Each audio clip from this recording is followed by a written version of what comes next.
Before we begin, I need you to understand something. This isn't a story about death. It's about the desperate, beautiful, troubling ways we refuse to let go. It's about bodies that would not decay, souls trapped in preservation, and civilizations that learn to stop time itself. This is about humanity's most ancient obsession, our darkest experiments, and the blurred line between reverence and horror. The stakes here are colossal. We're talking about practices that reshaped entire religions. We're examining techniques that ignited wars, toppled empires, and challenged the very definition of what it means to be human. From sacred temples to circus tents, from royal tombs to university basements, this journey spans 7,000 years of attempting the impossible, keeping the dead among the living. Before you settle in, take a moment to like this video and subscribe to our channel for more deep historical explorations. Let me know in the comments where you're watching from and what time it is there. I'm curious to know who's joining us on this journey tonight. Phone away now. Distractions silenced. We're about to embark on something profound. Let's begin. In the beginning, long before recorded history, in a time when language was young and the world vast and unmapped, humans understood one terrible truth: the body decays. Our ancestors watched loved ones deteriorate, flesh falling from bone, identity disappearing into the earth, and they refused to accept it. This refusal, this primal rejection of impermanence, birthed one of humanity's most extraordinary and disturbing practices. The first chapter of this story takes us to the barren coastal deserts of northern Chile, to a place where the ocean meets dunes older than memory. Here, 7,000 years ago, the Chinchorro people pioneered something unprecedented. These were not Egyptians. They predated the great pharaohs by 2 full millennia. They were fishermen, simple coastal dwellers who developed the world's first artificial mummification techniques. Picture this landscape: the Atacama Desert, the driest place on Earth, where rain might not fall for decades. The Pacific crashes against black volcanic rocks while the sun beats mercilessly on sand that stretches to the horizon. In this unforgiving environment, the Chinchorro people lived, loved, and died.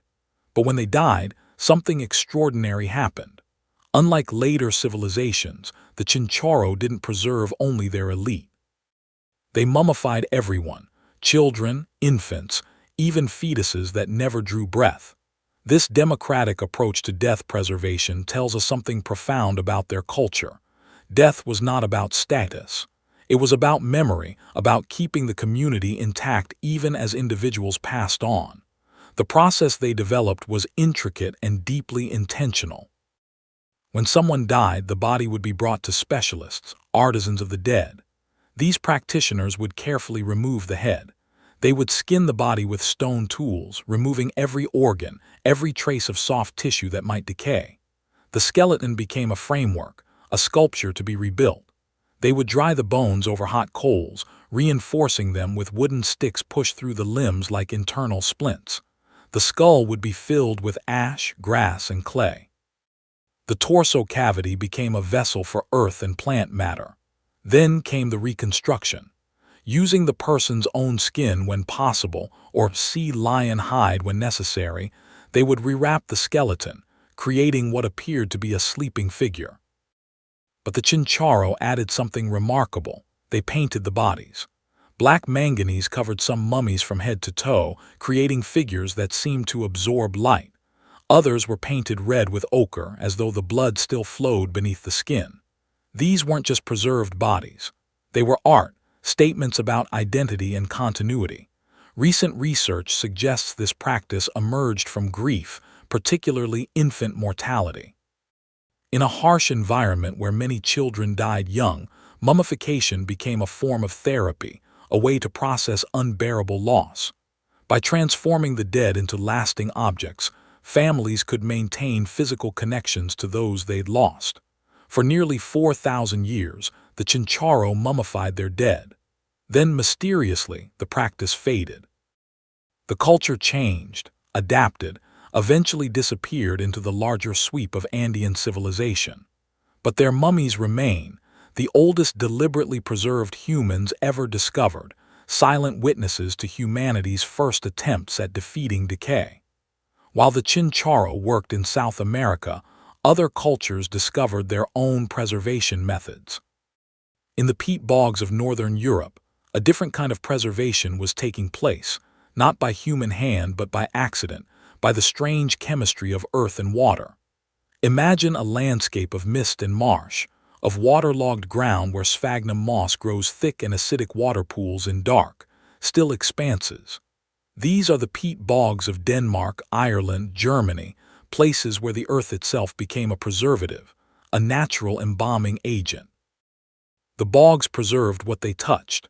The unique combination of cold water, low oxygen, and tannic acid from decomposing plants created perfect conditions for stopping decay. Bodies sank into these bogs would not rot. Instead, they would tan, their skin turning leather brown, their features remaining recognizable for thousands of years. But these weren't accidental drownings. Many bog bodies show signs of violent death, of ritual sacrifice. Consider Toland man discovered in Denmark in 1950.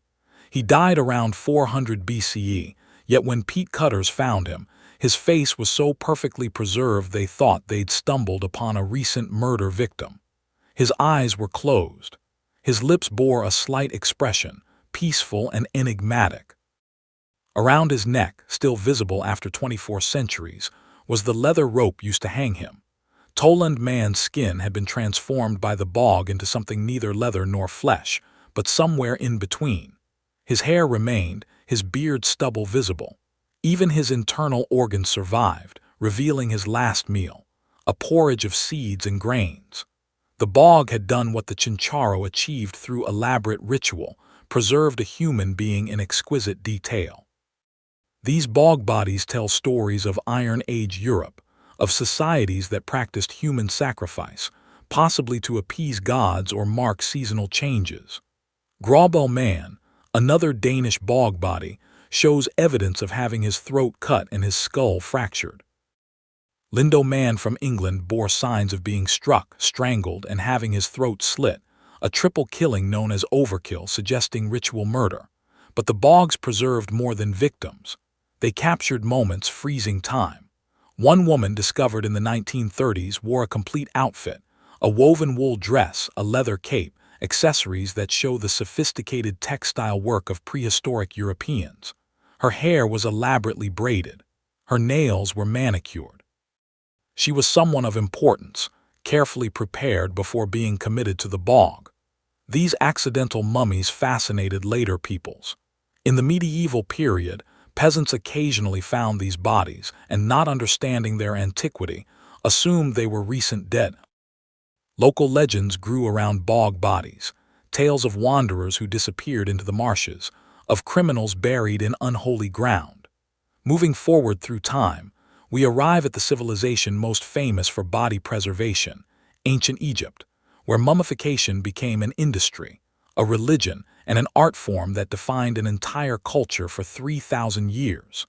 The story of Egyptian mummification begins not with pharaohs, but with the desert itself. In prehistoric times, before the pyramids, before written language, Egyptians buried their dead in shallow graves in the sand. The arid climate naturally desiccated bodies, creating accidental mummies that families would occasionally uncover, seeing their ancestors' faces preserved by sun and sand. This natural preservation inspired something greater. If the desert could do this accidentally, what might be achieved intentionally? Thus began the elaborate science of mummification, a practice that would consume enormous resources and shape Egyptian religion at its core. The Egyptians believed the body was essential to the afterlife. The soul, they thought, existed in multiple parts: the Ka, the Ba, the Ak. These elements needed a physical anchor, a preserved body to which they could return. Without this anchor, the soul would drift, lost forever in the underworld. This belief transformed death preparation into sacred duty. By the time of the Old Kingdom, around 2600 BCE, mummification had become sophisticated. The process took 70 days, a period of ritual and chemistry that transformed corpses into eternal vessels. The embalmers, priests of Anubis, the jackal-headed god of death, performed their work in special houses of purification, places both sacred and practical. First came the purification. The body was washed with wine and water from the Nile, cleansed of earthly contamination. Then the extraction began. Using a long bronze hook inserted through the nose, embalmers would break through the ethmoid bone and pull out pieces of brain tissue. The Egyptians, despite their medical sophistication, considered the brain useless. They discarded it, not understanding its role in identity and consciousness. The organs that mattered were in the torso. A careful incision was made in the left side of the abdomen. Through this opening, embalmers removed the liver, lungs, stomach, and intestines. Each organ was separately preserved, treated with natron, a natural salt mixture, and stored in canopic jars, vessels guarded by protective deities. The heart, considered the seat of intelligence and emotion, remained in the body. It would be needed for judgment in the afterlife. With the organs removed, the body cavity and exterior were packed with natron. This mineral compound, sodium carbonate mixed with sodium bicarbonate and salt, was ancient Egypt's secret weapon against decay. For 40 days, the body sat covered in these crystals, moisture leaching out, tissues transforming from soft flesh to something more like preserved leather. After desiccation came the stuffing and wrapping. The body cavity was filled with linen, sawdust, or even sand to restore a lifelike shape. The skin was treated with oils and resins. Then began the wrapping, potentially using hundreds of yards of linen. Each finger and toe was individually wrapped, then larger limbs, the torso, the head, layer upon layer of fabric, with amulets and prayers inserted at specific points for protection in the next world. The wrapped mummy was placed in a coffin, often multiple coffins nested inside each other, each decorated with protective spells from the Book of the Dead. The wealthiest mummies received elaborate outer sarcophagi, stone containers carved with their idealized image and covered in hieroglyphic prayers. But Egyptian mummification wasn't just for humans. They mummified everything: cats, dogs, ibises, crocodiles, bulls. Millions of animal mummies filled catacombs, offerings to gods or beloved pets preserved for eternity. At Saqqara, archaeologists have discovered entire networks of underground galleries containing thousands upon thousands of mummified animals, a testament to how deeply preservation permeated Egyptian culture. The practice evolved over centuries. Early mummies from the Old Kingdom show relatively crude technique. By the New Kingdom, around 1500 BCE, embalmers had perfected their art. The mummy of Pharaoh Ramesses II, who died in 1213 BCE, remains remarkably preserved, his face clearly recognizable, his hair still present, his skin intact despite more than 3,000 years. Not everyone could afford elaborate mummification. The process existed in tiers. The wealthy received the full treatment: organ removal, natron preservation, extensive wrapping, ornate coffins. The middle class got simplified versions, with organs left in place but the body still treated and wrapped. The poor were simply wrapped in cloth and buried in the sand, returning to the natural preservation that had inspired mummification in the first place. Egyptian mummification profoundly influenced neighboring cultures. The Nubians to the south adopted similar practices. The practice spread along trade routes, influencing funeral customs from Libya to the Levant. As we move through the ancient world, we find that Egypt wasn't alone in seeking bodily preservation. In the Andes Mountains of South America, the Inca developed their own sophisticated techniques, influenced partly by the Chinchorro legacy and partly by their unique environment. The Inca practiced capacacha, a ritual where chosen children, considered perfect specimens, were sacrificed to the gods on high mountain peaks. The extreme cold and thin air of these altitudes naturally preserved these young victims. When archaeologists discovered these mummies centuries later, they were so well preserved that medical examiners could determine the children's diets, health conditions, and even identify what they'd been given before death: chicha, an alcoholic beverage, and coca leaves to ease their journey.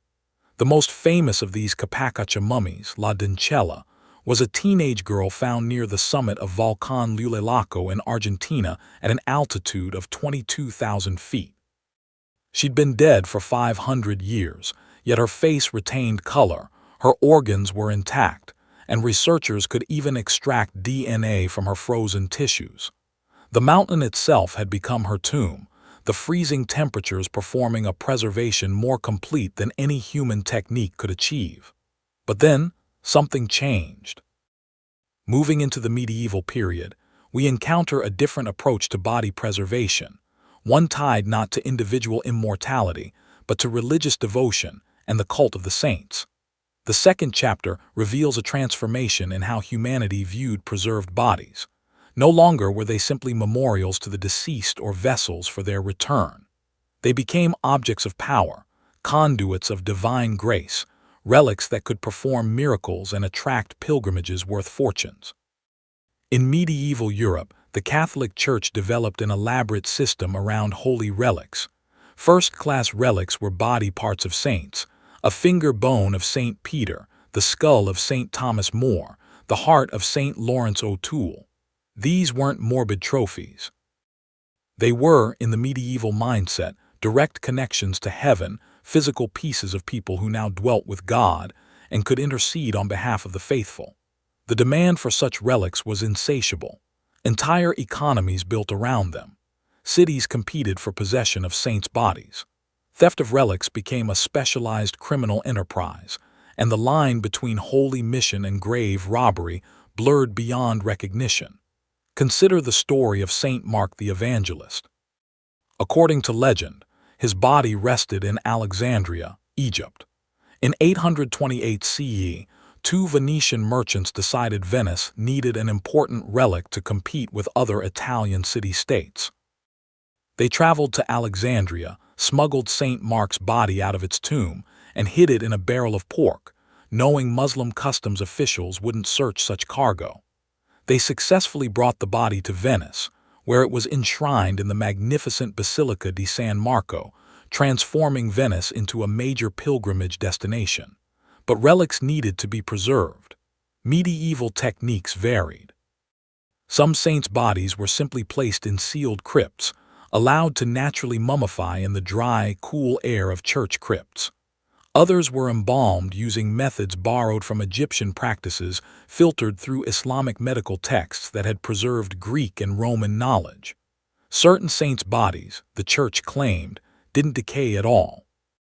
These incorruptible saints supposedly defied natural processes, remaining fresh and lifelike years after death as a sign of their holiness. Saint Cecilia, martyred in the 3rd century, was exhumed in 1599 and reportedly found completely preserved. Saint Bernadette Sauberus, who died in 1879, lies on display in a glass reliquary in France, her face covered with a wax mask but her body allegedly uncorrupted beneath. Modern analysis suggests these incorruptible bodies result from natural mummification conditions in their crypts, from embalming techniques not recorded at the time, or from the gradual replacement of organic tissues with minerals through a process similar to petrification. But in the medieval mindset, these preserved bodies were miracles, proof of sanctity. Relics were divided and distributed. A single saint's body might be spread across dozens of churches. Saint Anthony of Padua's tongue, jaw, and vocal cords are preserved separately from his body. Multiple churches claim pieces of the true cross, enough wood, as one medieval critic noted, to build a ship. The practice of preserving and displaying body parts wasn't limited to Catholics. The Eastern Orthodox Church developed its own relic traditions. In Russia, saints' bodies were displayed in lavish reliquaries, preserved through a combination of natural mummification and later, more sophisticated embalming. But as we move beyond the Middle Ages, the Enlightenment and the rise of anatomical science brought new motivations for body preservation, ones divorced from religion and focused instead on education and the understanding of human biology. Moving into the 17th and 18th centuries, medical schools across Europe faced a critical problem. They needed cadavers to teach anatomy, but social taboos and religious beliefs made obtaining bodies extremely difficult. This tension between the need for knowledge and the sanctity of the dead created one of the darkest chapters in the history of body preservation. In Britain, the only legal source of cadavers was executed criminals. The Murder Act of 1752 specified that the bodies of murderers should be either publicly dissected or hung in chains as a deterrent. But there weren't enough executions to meet the demand from the growing number of medical schools and anatomy theaters. Anatomy theaters were remarkable spaces, amphitheaters where students gathered in tiered rows to watch professors dissect corpses, layer by layer revealing the machinery of human bodies. These were public events, performances that attracted not just medical students but curious members of society who paid admission to witness the spectacle of death being methodically taken apart. The shortage of legal bodies created a market. Enter the resurrection men, professional grave robbers who operated under cover of night, digging up fresh burials and selling corpses to anatomy schools. These weren't random criminals. They were skilled operators who knew which graves held the freshest bodies, who understood how to work quickly and quietly, and who had established relationships with medical professors willing to look the other way regarding the source of their specimens. The process was efficient and horrible. Resurrection men would arrive at a cemetery after dark, usually within a day or two of a burial when the body was fresh. They'd dig down to the coffin, break it open, extract the body and refill the grave, all in a matter of hours. They left behind clothing and jewelry, as stealing those items made the crime a felony, while stealing just the body was a misdemeanor. Families responded with elaborate defenses. Cast iron coffins became popular. Mortsafes, heavy iron cages placed over graves, appeared in cemeteries. Watchtowers were built, and families paid guards to watch over fresh graves until the body had decomposed enough to be worthless to anatomists. In Edinburgh, Scotland, the body-snatching trade reached its horrifying apex with William Burke and William Hare. These men didn't rob graves. They created corpses, murdering at least 16 people to sell their bodies to Dr. Robert Knox, a prominent anatomy lecturer. Burke and Hare's victims were vulnerable people, travelers, sex workers, the elderly, individuals whose disappearances wouldn't immediately raise alarms. The method they developed was disturbingly efficient. They would get victims drunk, then suffocate them by sitting on their chests and covering their mouths, a technique that left few marks and made the bodies appear to have died naturally. Dr. Knox paid well and asked no questions, even as Burke and Hare delivered increasingly fresh corpses. The scheme unraveled in 1828 when lodgers at Hare's boarding house discovered a body hidden under a bed. The subsequent trial shocked the nation. Burke was convicted and hanged. His body, in a dark twist of irony, was publicly dissected at the very anatomy school where he'd sold his victims' corpses. His skeleton remains on display at the Edinburgh Medical School to this day, a grim reminder of the era.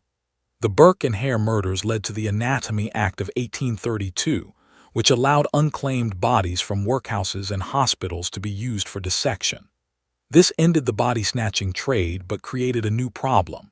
It meant that the poor, those who died alone in public institutions, became the primary source of cadavers, a fact that deepened class resentments. In America, similar dynamics played out. Anatomy riots erupted in multiple cities when communities discovered doctors were procuring bodies illegally.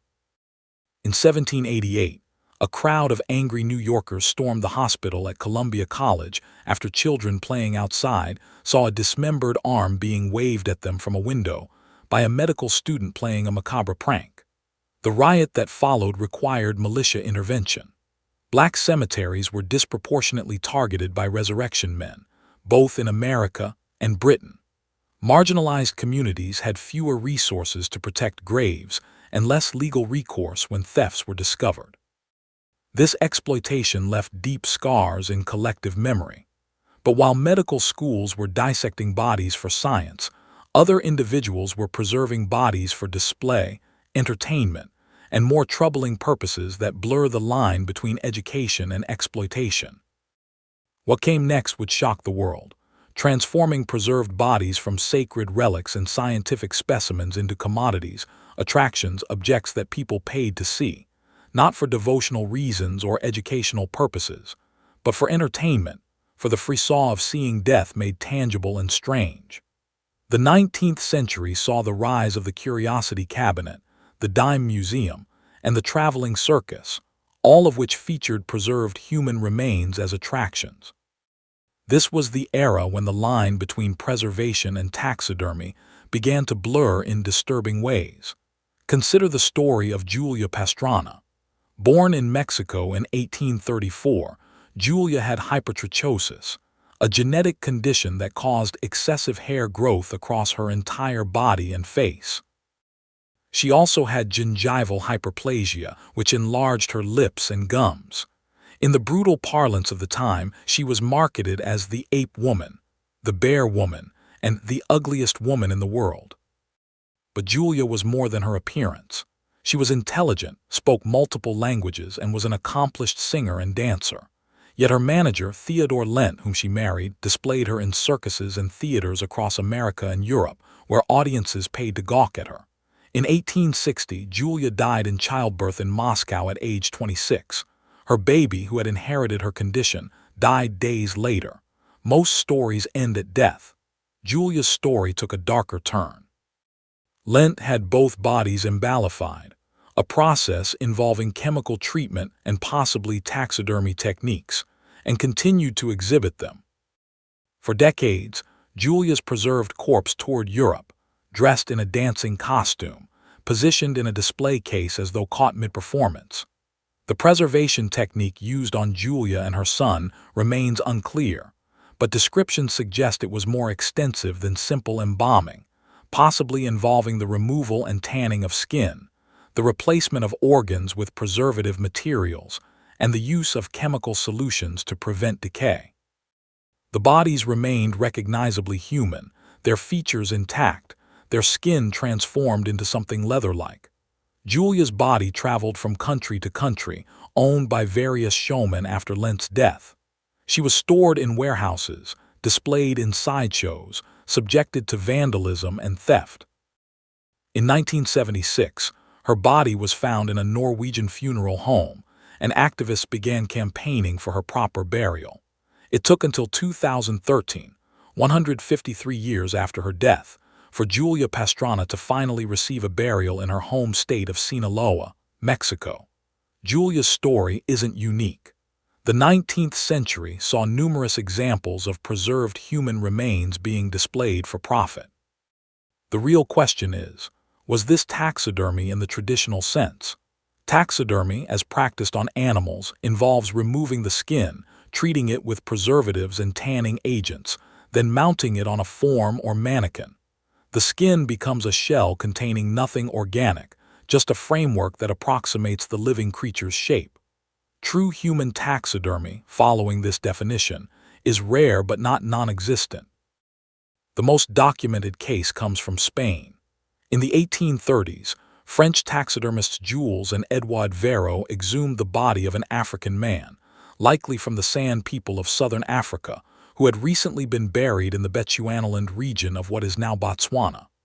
They removed his skin, treated it as they would an animal hide, and mounted it on a frame. This preserved man, who was given the dehumanizing name El Negro, became a traveling exhibit. He was displayed holding a spear, positioned to look fierce and savage, a racist caricature designed to confirm European prejudices about African peoples. The body traveled through France before eventually ending up in the Darder Museum in Banyoles, Spain, where it remained on display until 1997. For over 150 years, this man's preserved body was treated as a zoological specimen, exhibited alongside stuffed animals as though he were a curiosity of nature, rather than a human being who had lived, loved, and deserved dignity in death. International pressure finally led to the body's removal from display and its return to Botswana in 2000, where he received a proper burial. But questions linger. How many other similar cases existed but weren't documented? How many times did European collectors, naturalists, and showmen cross the line from preservation into objectification?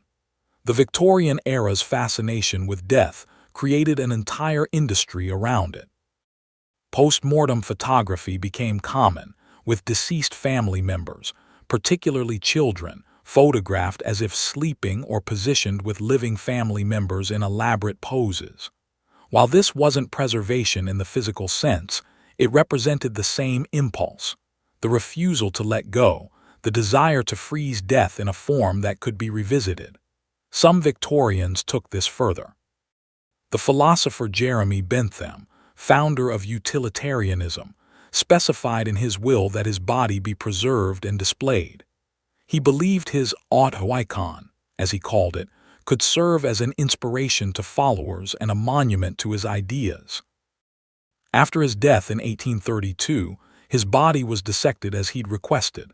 Then his skeleton was padded with hay, dressed in his own clothes, and topped with a wax head. His real head was mummified but proved too disturbing to display, though it's preserved separately. Bentham's autoicon sits at University College London to this day, enclosed in a glass case in a corridor where students pass daily.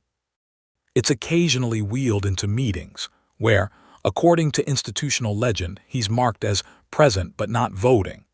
Here is preservation for philosophical purposes, a body transformed into a monument to its own ideas. As the 19th century progressed, embalming techniques improved dramatically, particularly in America, driven by an event that would make body preservation a national industry. The American Civil War created an unprecedented crisis. Hundreds of thousands of men were dying far from home, in climates that accelerated decomposition. Families wanted their sons, husbands, and fathers returned for burial, but transporting decaying corpses across long distances was impractical and repulsive. Dr. Thomas Holmes, a physician and chemist from Brooklyn, developed an arterial embalming technique. He would inject a solution containing arsenic into the deceased's arteries, preserving the body long enough for transport and viewing. During the war, Holmes embalmed over 4,000 soldiers, charging families substantial fees. The practice became widespread. Embalming surgeons set up shop near battlefields, offering their services to families who could afford them. The success of these techniques meant that, for the first time, bodies could remain viewable for weeks rather than days, allowing for extended wakes and the transport of the deceased across the country. The most famous Civil War embalming was that of President Abraham Lincoln. After his assassination in 1865, Lincoln's body was embalmed by multiple doctors and then transported by train across America on a funeral tour that lasted 3 weeks. Thousands of citizens viewed his open casket in multiple cities as the train made its way to Springfield, Illinois. The embalming was so effective that witnesses reported his body remained recognizable throughout the journey, though it had begun to noticeably darken and deteriorate by the final viewing. Lincoln's funeral journey proved that modern embalming could preserve bodies long enough for elaborate mourning rituals. The practice became standard in America, turning what had been an emergency wartime measure into a permanent fixture of American funeral culture, something nearly unique among nations. But while America embraced embalming, other nations experimented with even more ambitious preservation techniques, ones that aimed not just to delay decay, but to achieve something approaching eternal preservation. In Russia, the death of Vladimir Lenin in 1924 created a political crisis. The leader of the Bolshevik Revolution, the founder of the Soviet Union, had died.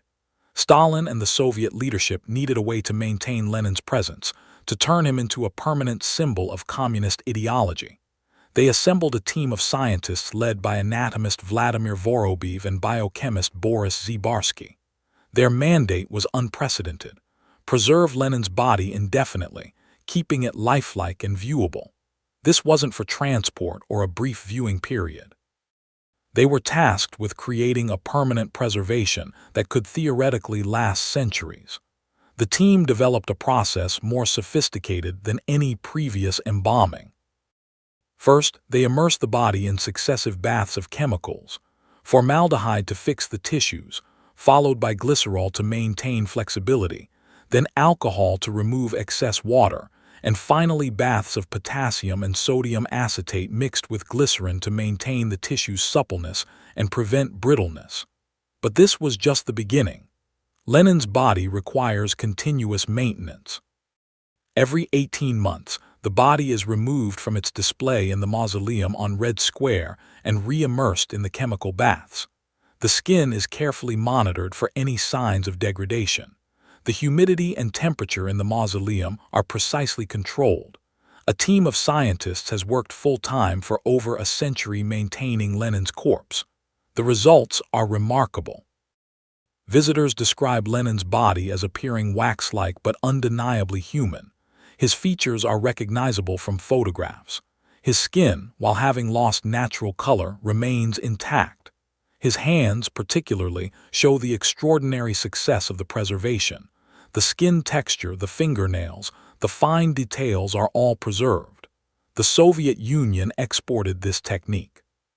When Mao Zedong died in 1976, Chinese scientists, with Soviet assistance, used similar methods to preserve his body, which lies in a mausoleum in Beijing's Tiananmen Square.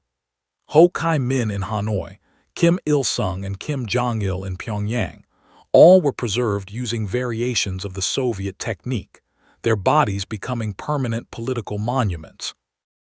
But these state-sponsored preservations represent control, ideology, the transformation of individuals into symbols.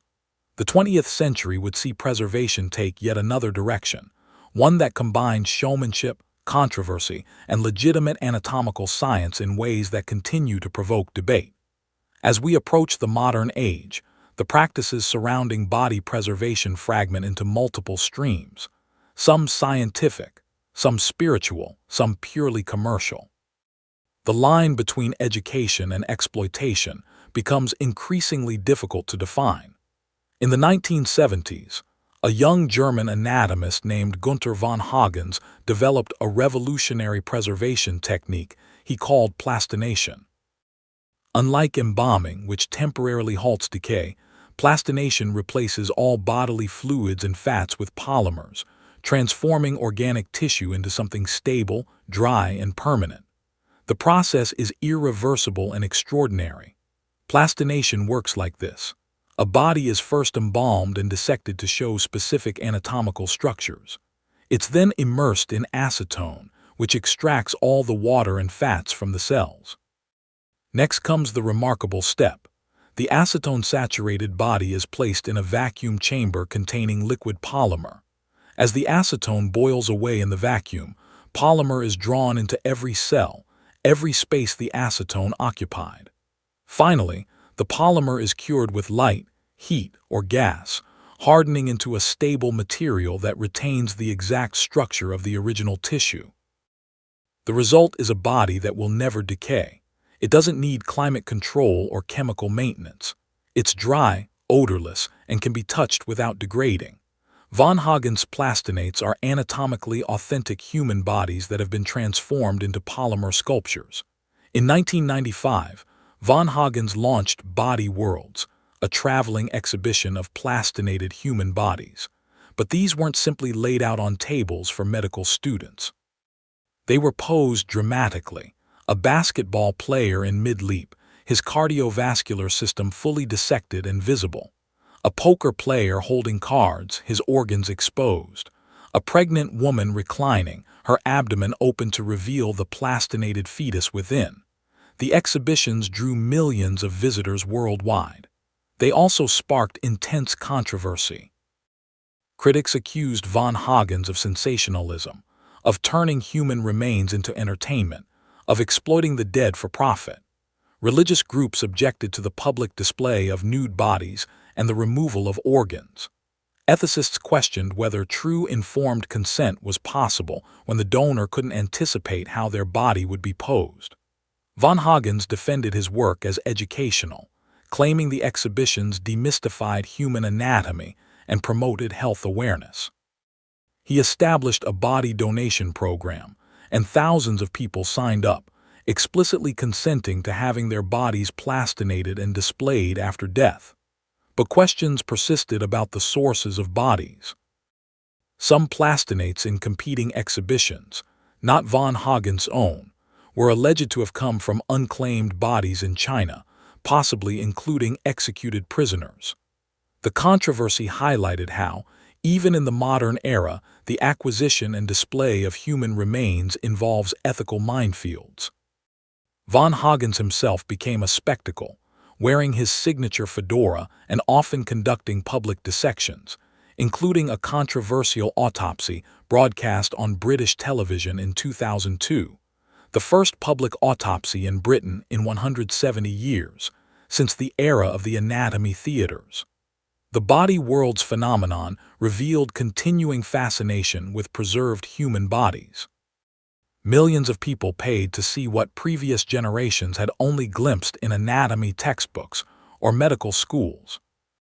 The exhibition sparked conversations about mortality, the mechanics of bodies, and the meaning of death in secular societies where religious frameworks around death were weakening. But plastination also inspired imitators and competitors, some of whose ethics were far more questionable than von Hagen's carefully documented consent procedures. The contemporary period brings us to a world where body preservation exists in multiple, sometimes contradictory forms. In some contexts, it's sacred. In others, scientific. In still others, disturbingly commercial. Modern embalming remains standard practice in the United States but is rare in most of the rest of the world, where bodies are typically buried or cremated within days of death. American funeral homes use techniques refined over 150 years: arterial injection of formaldehyde-based solutions, drainage of blood, cosmetic treatment to create a natural appearance for viewing. This temporary preservation, lasting weeks or months, allows for open casket funerals and delayed burials but eventually fails as the chemicals dissipate. Meanwhile, the Roman Catholic Church continues to maintain relics, including incorruptible saints. When Pope John XXIII died in 1963, his body was preserved through embalming and displayed in a glass coffin. Similar displays exist across Catholic Europe, saints' bodies in glass reliquaries, often dressed in ecclesiastical robes, surrounded by flowers and candles, objects of veneration for millions of pilgrims annually.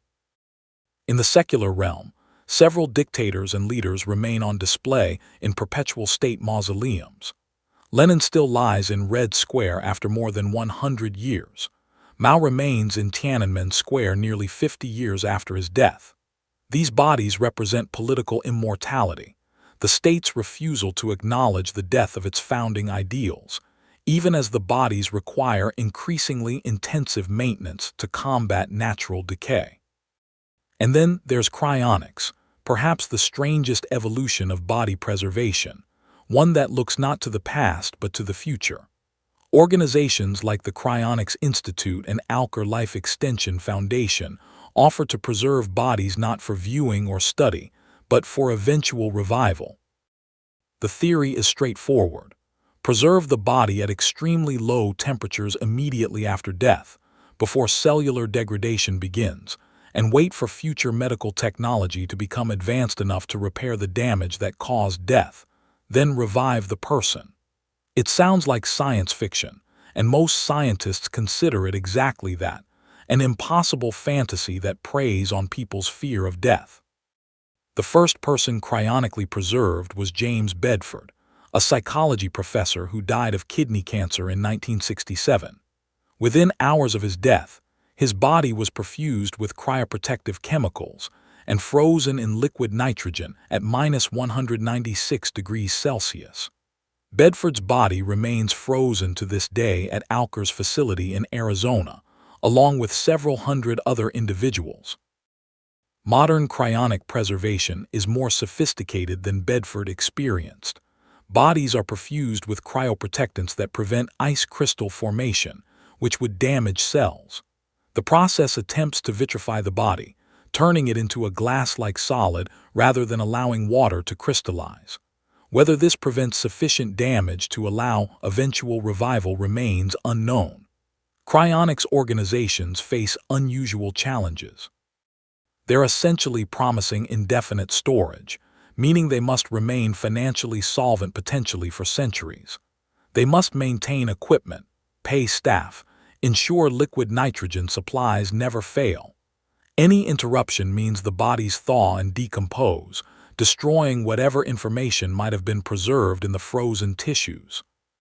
Critics argue cryonics is a scam, that the damage from death and freezing is so extensive no future technology could repair it, that the companies will inevitably fail, leaving bodies to thaw forgotten in storage facilities.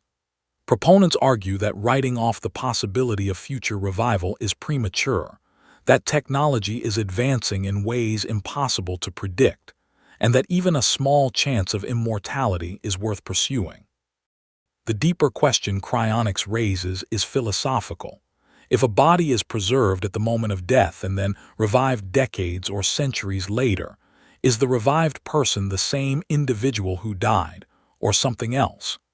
Is consciousness continuous, or does it break at death, making revival essentially creating a new person with old memories? These questions blur the line between philosophy, neuroscience, and theology. Today, we still grapple with the legacy of preserved bodies. Museums worldwide are reevaluating their collections of human remains. The question is no longer just can we preserve bodies, but should we, and under what circumstances? Many institutions have returned indigenous remains to descendant communities for proper burial. The Native American Graves Protection and Repatriation Act, passed in the United States in 1990, required museums to inventory human remains and cultural items and return them to affiliated tribes. Similar movements have occurred in Australia regarding Aboriginal remains and in Europe regarding colonial-era collections. The Pitt Rivers Museum at Oxford University removed its collection of shrunken heads from display in 2020, acknowledging that exhibiting human remains from indigenous peoples perpetuates colonial violence. The Hunterian Museum in London closed for renovation in 2021, planning to dramatically reduce the number of human remains on display and provide more context for those that remain. Yet anatomical museums continue to exist and serve educational purposes. The Mutter Museum in Philadelphia houses thousands of specimens, including the preserved body of the Soap Lady, whose corpse underwent saponification, transforming body fat into a soap-like substance that preserved her remains. The museum frames these displays as medical education, reminding visitors of the diversity of human biology and pathology. Von Hagen's Body Worlds exhibitions continue touring, though with increased attention to consent documentation and ethical sourcing. The conversations they spark, about mortality, about what happens to consciousness at death, about the mechanics underlying our existence, remain valuable, even as the means of prompting those conversations remain controversial. In contemporary culture, preserved bodies occupy a strange space. We embalm for funerals, then quickly bury, briefly preserving before committing to decay. We maintain political bodies as monuments while debating whether this honors or exploits them.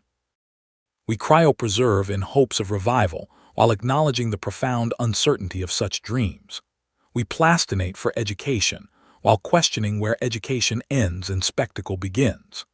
The story continues, branching into the digital realm where some argue consciousness might be preserved beyond biology, into philosophical debates about what exactly we're preserving when we preserve a body, and into medical advances that blur the line between preservation and perpetual life support. The ethics remain thorny. Consent is paramount, yet historical preserved bodies provide immense educational value while raising questions about the autonomy of the long dead. The Chinchorro mummies teach us about prehistoric South American cultures. The bog bodies reveal Iron Age rituals and diets. Egyptian mummies illuminate 3 millennia of civilization. Can we learn from these preserved humans without disrespecting them? Where is the line between study and violation? Religious perspectives vary dramatically. Many traditions see the body as sacred, demanding burial or cremation without interference. Others see bodies as mere shells, important only while occupied by the soul. Still others view preservation as a way of honoring the dead, keeping them present within the community of the living. Scientific utility argues for preservation. Medical students still learn from cadavers, developing the hands-on skills necessary to become surgeons. Anatomical museums preserve rare conditions and variations, serving as references for diagnosticians. Forensic anthropologists study skeletal remains to identify the dead and solve crimes. These uses serve the living while treating the dead as means rather than ends, a utilitarian calculus that Bentham himself, preserved in his auto-icon, might have appreciated. What does the future hold for body preservation? Technologies continue advancing. Better cryoprotective agents might make vitrification more effective. Plastination techniques improve. Genetic preservation now allows DNA to be extracted and sequenced from ancient remains, adding information preservation to physical preservation. Some researchers explore digital consciousness preservation, uploading minds to computers, preserving not bodies but the information patterns that constitute identity. If this becomes possible, what happens to the body itself? Does it become irrelevant, or does the physical form remain essential to human identity in ways we don't yet understand? The question underlying all body preservation ultimately isn't technical but existential. What are we trying to preserve? Is it the physical form, the familiar face and hands that loved ones recognize? Is it information, the biological and historical data encoded in tissues? Is it identity, the mysterious continuity of self that we can't quite locate but feel certain exists? Or is it simply the refusal to accept finality, the human tendency to rage against the dying of the light? 7,000 years ago, the Chinchorro people created the first artificial mummies, transforming their dead into lasting forms. In the millennia since, we've developed increasingly sophisticated techniques: bog preservation, Egyptian mummification, medieval relic veneration, anatomical preservation, embalming, plastination, cryonics. Yet the underlying impulse remains unchanged. We preserve bodies because we love and grieve, because we fear mortality, because we seek knowledge, because we hope for miracles, because we can't quite let go. Every preserved body tells two stories: the life that was lived and the culture that chose to preserve it. The Chinchorro mummies speak of communities that valued all members equally in death. Egyptian mummies reveal a civilization obsessed with the afterlife and willing to invest enormous resources in death preparation. Medieval relics show how religion transformed bodies into commodities and conduits of power. Anatomy specimens reflect the Enlightenment's prioritization of knowledge over taboo. Modern plastinates embody secular society's fascination with the mechanics of mortality. And what of the individuals themselves, the people whose bodies were preserved? Did the Chinchorro infant, wrapped and painted 7,000 years ago, receive the comfort her grieving parents sought to give? Did the bog body, sacrificed and submerged, fulfill whatever ritual purpose his death served? Did Lenin become the immortal symbol the Soviet state intended, or just a maintained corpse in an increasingly irrelevant mausoleum? Does Julia Pastrana, finally buried in Mexico after 153 years of exploitation, rest easier knowing she ultimately received dignity? Can James Bedford, frozen since 1967, possibly be revived by some unimaginable future technology? Or is he simply occupying expensive storage that will eventually fail?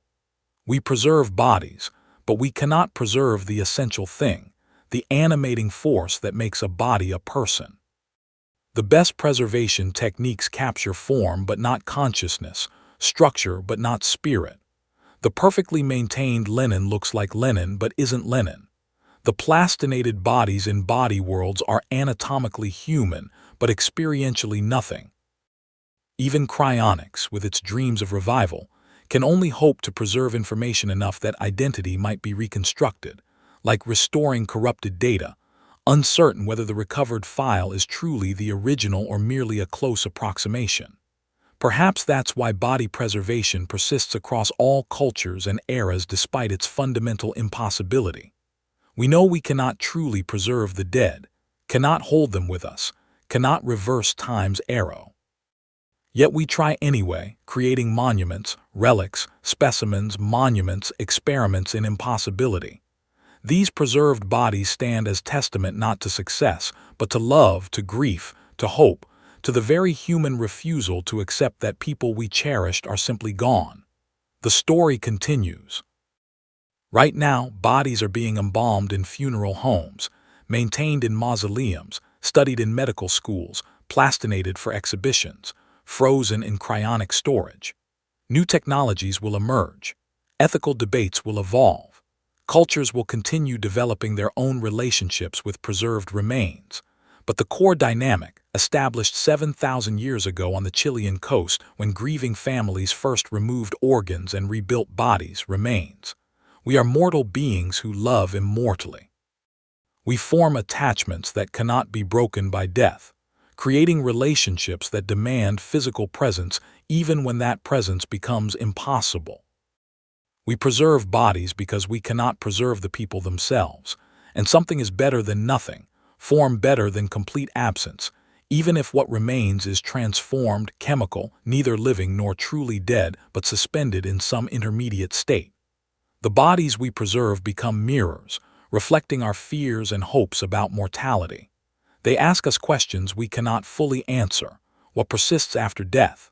Is there continuity between the living person and the preserved corpse? Where is the boundary between honoring the dead and exploiting them? When does preservation become violation? Can we keep the dead with us without keeping them from rest? These questions have no simple answers. They shift with culture, context, consent, purpose. The Chinchorro mummy, created lovingly by family, occupies different ethical space than El Negro, stolen and displayed as a racist spectacle. The medical cadaver donated willingly for education serves a different purpose than bodies obtained through Burke and Hare's murders. Lenin's state preservation as political monument differs from Bentham's philosophical auto-icon, which differs from cryonic preservation's technological hope. Yet all share the fundamental attempt to stop time, to hold death at bay, to maintain physical presence beyond its natural duration. All represent the human conviction that bodies matter, that physicality is essential to identity in some way we struggle to articulate but deeply feel. As the hours have passed tonight and you've drifted between waking and sleeping, we've traveled through 7 millennia of human attempts to preserve the dead. We've witnessed techniques from crude to sophisticated, motivations from sacred to commercial, outcomes from reverent to exploitative. We've seen bodies as religious relics, scientific specimens, political monuments, commercial attractions, philosophical statements, future hopes.